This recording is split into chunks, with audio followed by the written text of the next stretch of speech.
And we are live today, half an hour before the Writer's Daily Dive, which is at Yes. 1 o'clock on Zoom every day. And of course, I forgot to put it in the chat again. I'll try when we're talking. But in media res means, you're starting in the middle of motion. And it's so hard to get guests live here. It's still a work in progress. Life, And all of the life things, all of the life stuff. somebody said recently, life's all over you. And then if you're Yeah. lucky, you learn how to accept it. So what's going on at your house today is what went on for me a couple weeks ago, which is I needed a half an Calamity, hour. like calamity with multiple holes in your body, new Oh, new puncture wounds that you didn't have the week before, and then everybody wanting a piece of you, and on the verge of a nervous breakdown potentially, but not really because that's just how we exist. right. I mean, I almost had a nervous breakdown 2 weeks ago when my guest couldn't go live. And then I realized we're supposed to make mistakes here. Lives are much better when, oh gosh, there's 6 people here. Hello, people. They're much better when we mess up and when we're messy. So just to grab a half an hour to do the thing that you want to do the most, everyone seems to sense it. No, just from 12:30 to 1, I don't want you to deliver this, pick up this, need me for this, and everybody senses that you're trying to get this hour for yourself or half hour for yourself, and they wanna do everything at that moment. Yeah, 100%. I think literally in the 5 minutes before we joined, I got, a response on WhatsApp from a colleague of mine who I'd written to months ago about something, who decided just that was the moment to write back to me, of which I'm really grateful. Lovely, lovely colleague, lovely to hear from her. Somebody rang my doorbell who needs something, like the random neighbor person who I all of a sudden like needs a cup of sugar, and I had to be super rude to the neighbor person and be like, "I can't talk to you right now. I have to talk to Kara Westerman from the Writer's Daily Dive. I apologize." Like, priorities. But, Right, and it's like for writers, like when friends ask you, "How's your book going?" I just wanna throttle them. It's like, well, you I have know, to warn you, my children, my 2 sons are very likely to interrupt us any "Oh, second that will now. be fine." Oh, yeah, no, but my youngest son is going to probably try to rub his penis on something, possibly on video. So I cannot promise that this is We're going here to for go as that. We are so here for that. I love it when your children interrupt. So, we're here to talk about you, and you had a great suggestion, which is writing memoir when life keeps happening. So, you've got it set in your mind, like you've been working on this book.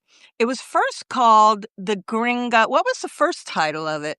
I'm afraid to say it because people are gonna shame me again. So if originally for years, for about 20 years, I had this idea that I was just gonna write this lighthearted romp of this feminist coming of age story and all of these very funny, almost like Tom Robbins-esque things that has happened to this female protagonist, aka me, traveling around the world and getting herself into all sorts of trouble.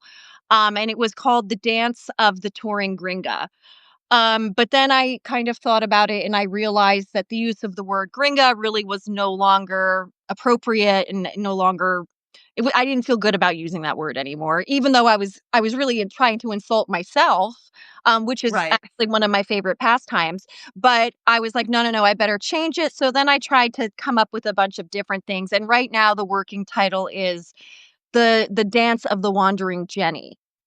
And I'm Okay, kind of right. playing on Okay. terms of who am I, because some people call me Jen, some people call me Jennifer, people call me J. Lou, some people call me Jenny, and Not I am. J-Lu. Yeah, Oh, I get it because of your last right. name, but J-Lo, J-Lu. Ooh. Well, let me just fill people in a little bit because you've had so many lives and so many fascinating lives. There's your childhood growing up in this amazing old house, which you're still in. There's being an actress and a dancer at a very young age and going touring all over the world with various musicals.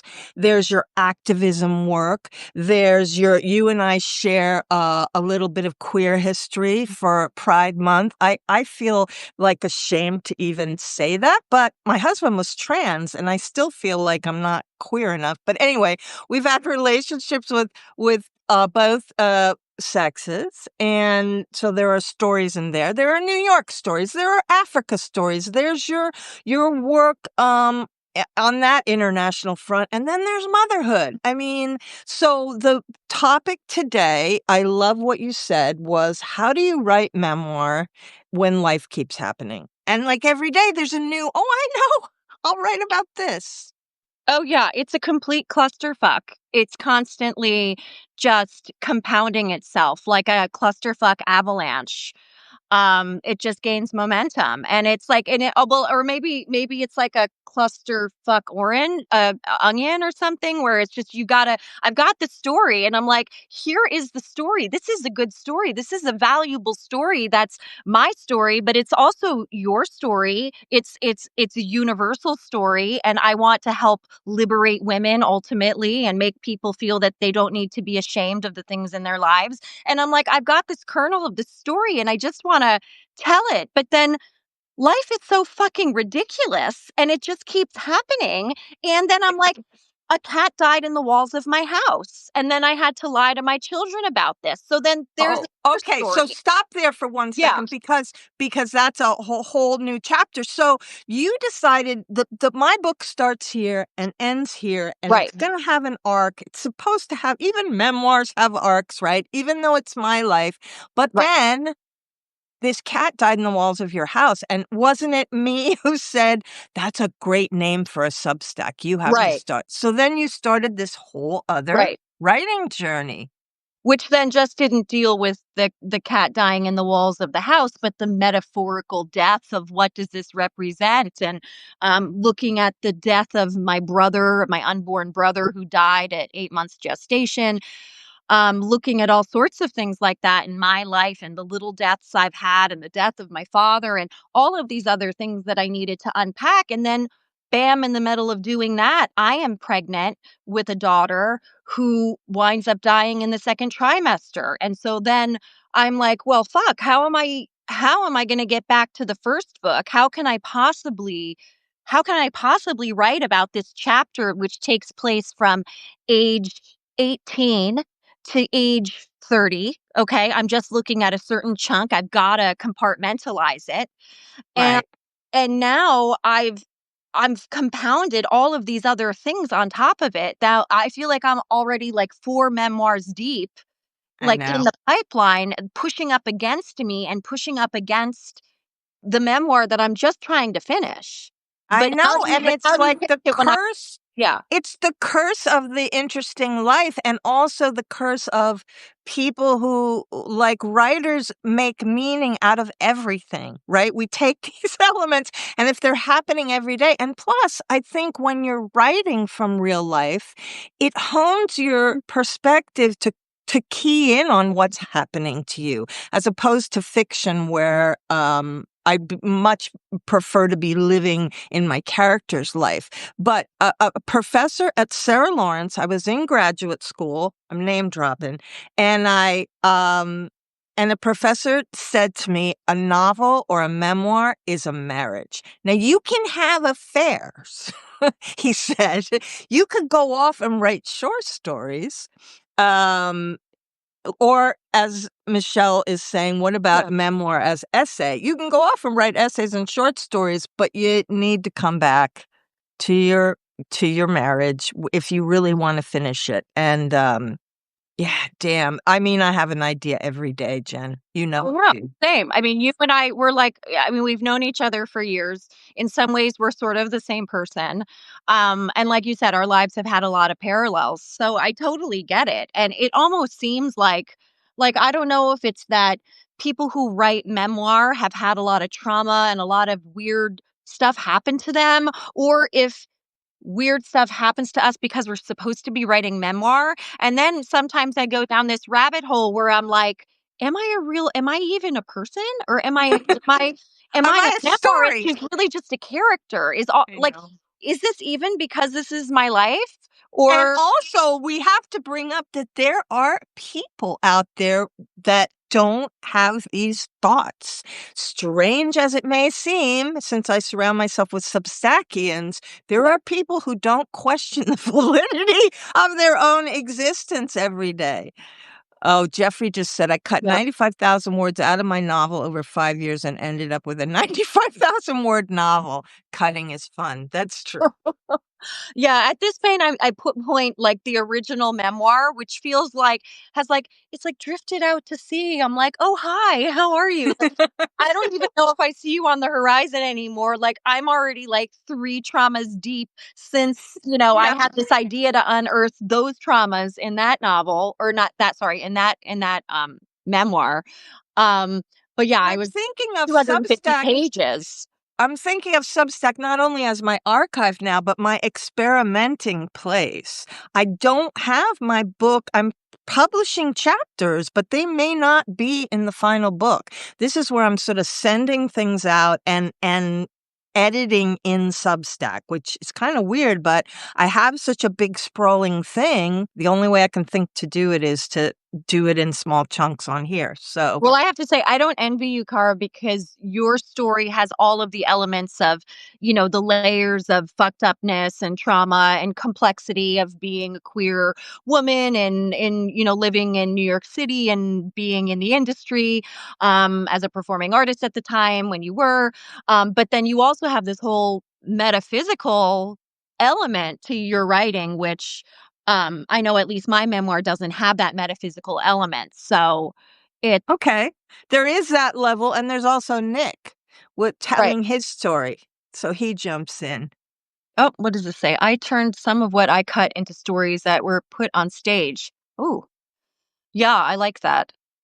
Um, it's funny. I started something, I because too much happens. There's just too much weird stuff, and I do have to say that memoir is definitely stranger than fiction.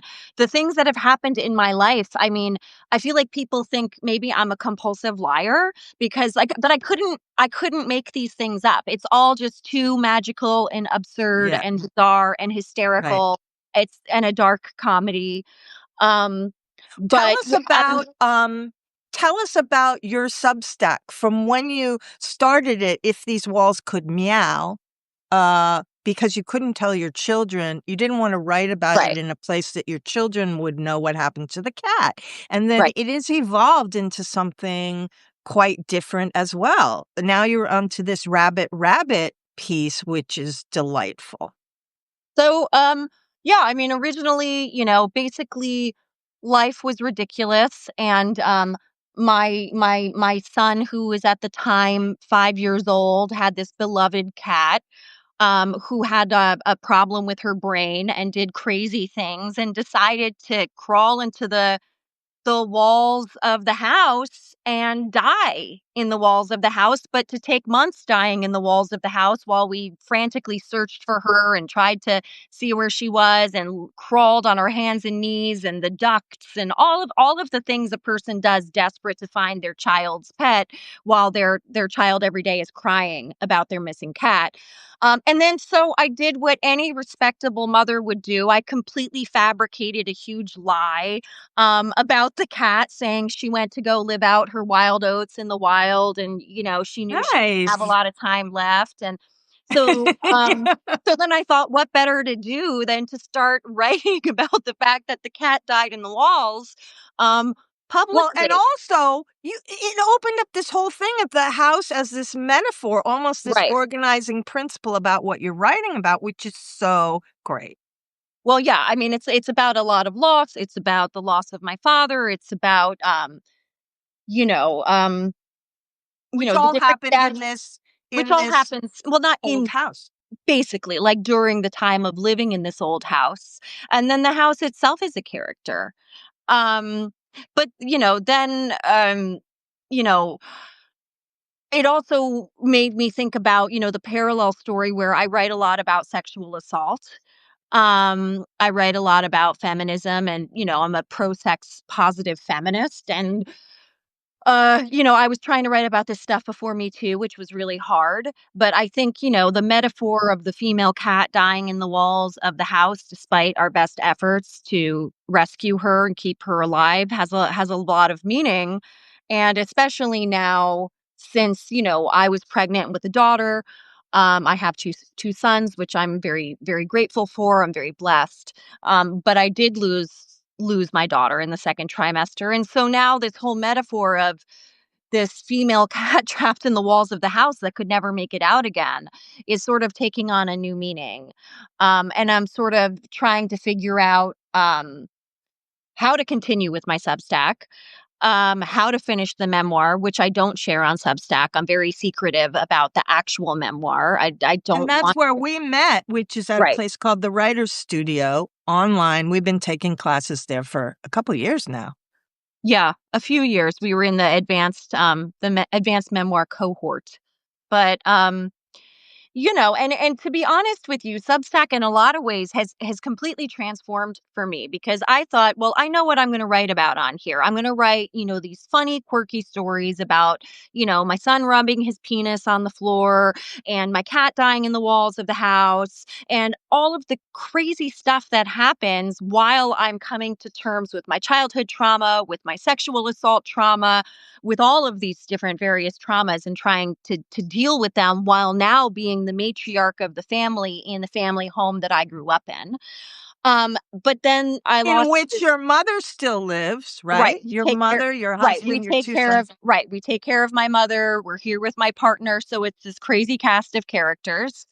So if Um, you had to give a writer the gift of never-ending material, it would be this. yeah, I would say definitely move into a weird old house and have cats that With your come up mother.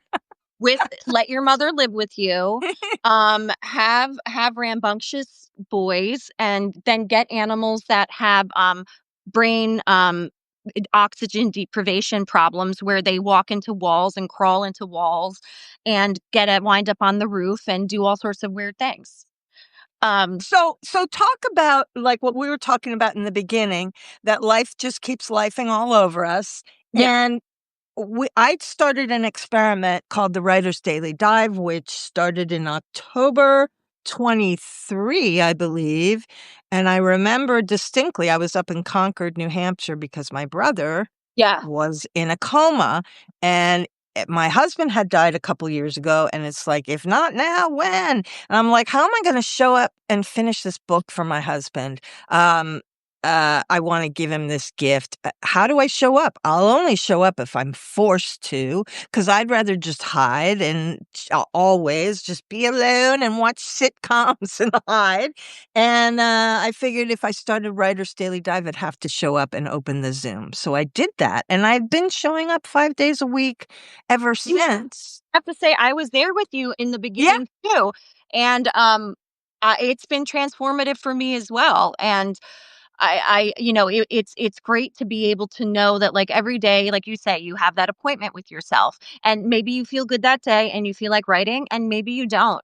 And maybe you're yeah. a horrible day, and maybe you sit there and you stare at the screen or you drink a cup of tea, or maybe you write something and you really get into the groove. And then after the hour is done, you keep on going.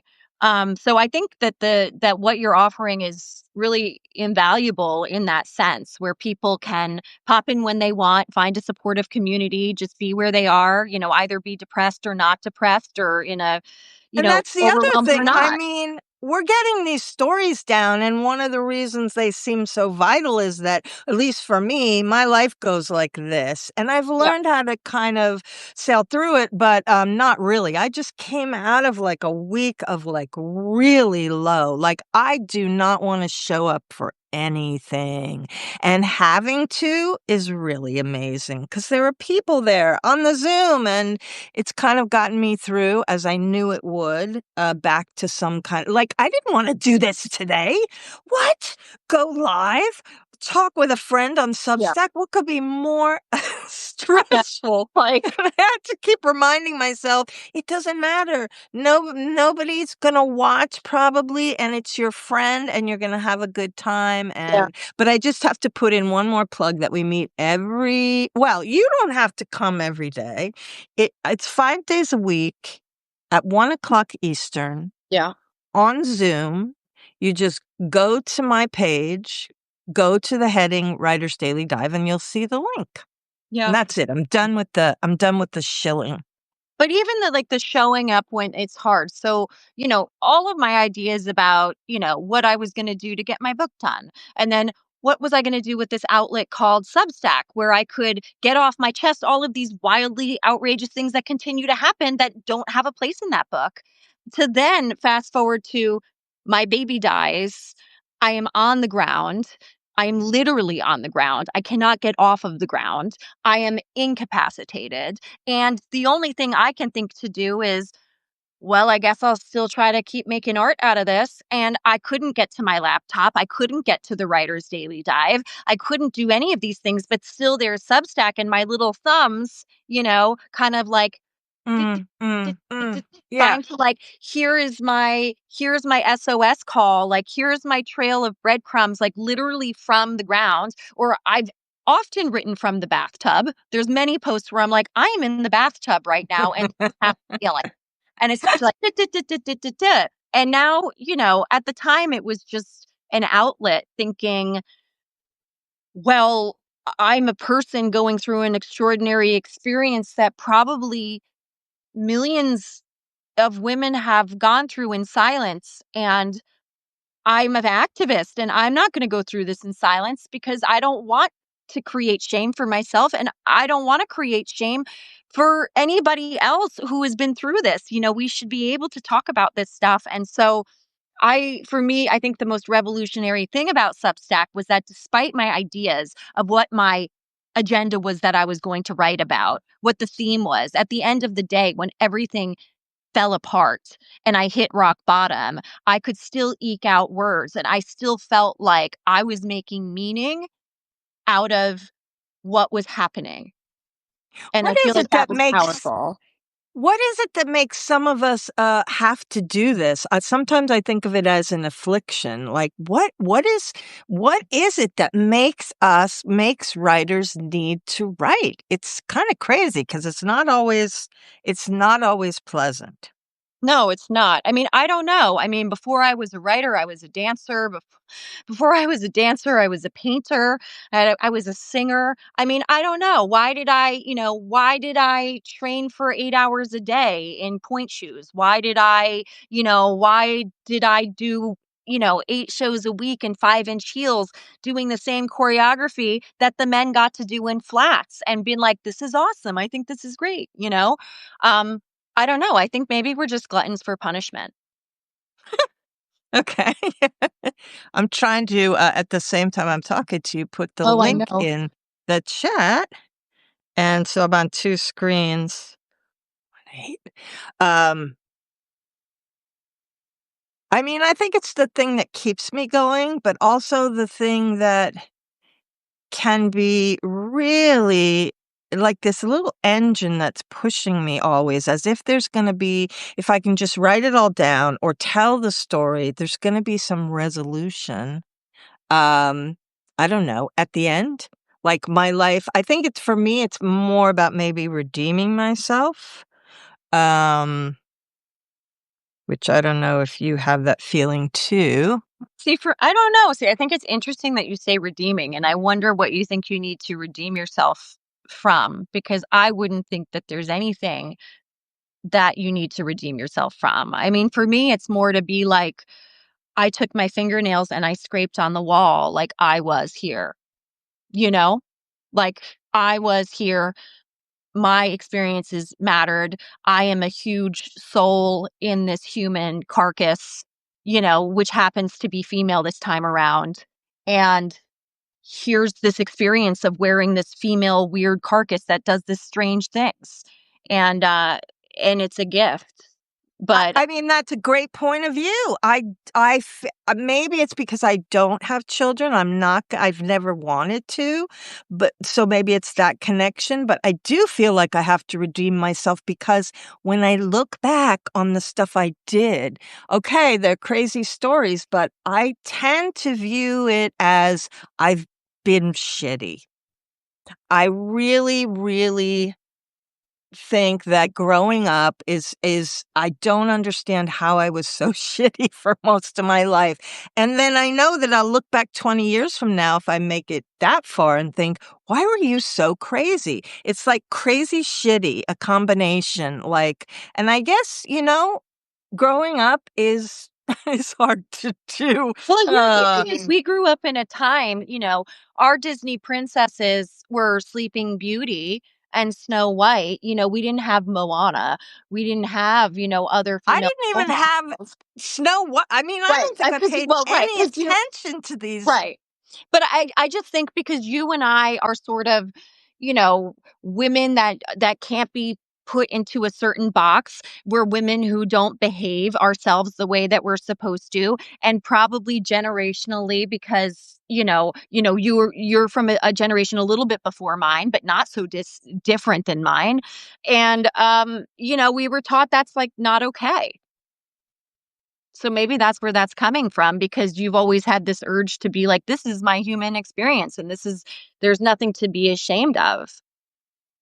It's a good point of view, and I'm just coming out of a week of extreme, like, beating myself on the head, but it comes and goes. It comes and goes sometimes, and it's like the writing, right?